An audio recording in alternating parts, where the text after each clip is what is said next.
dans cette première partie de la troisième phase, donc la création du poisson lanterne. Donc première chose, nous allons sauvegarder notre fichier de base en tant que poisson lanterne. Donc là, je sauvegarde. L'avantage, c'est quand je ferai file, par exemple, import image as plane, je serai directement dans le dossier où j'ai sauvegardé mon fichier.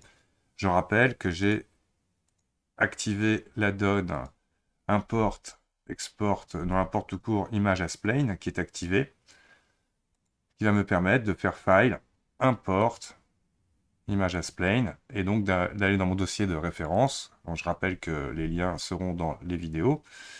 Et là, je vais prendre celui-ci, celui qui est le plus à plat pour le modéliser. Autre chose qu'il faudra faire, donc là, je vais masquer pour m'en rendre compte le cube. On ira afficher ici nos textures, ce qui va nous permettre donc de voir notre géométrie.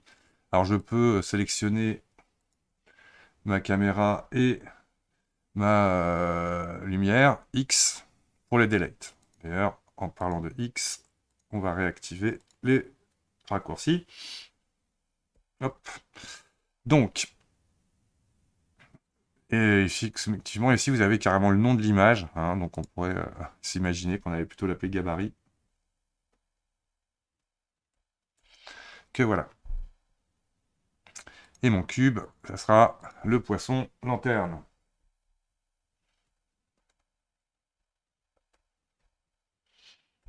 Toc.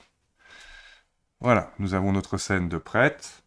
Je vais réafficher mon cube et basculer en transparence. On voit que mon cube est assez grand. Je vais utiliser le raccourci S pour échelle. Et on va le réduire à peu près à la taille, on imagine la hop, globale de mon poisson. Et lui faire un object, apply, CTRL A, all transform.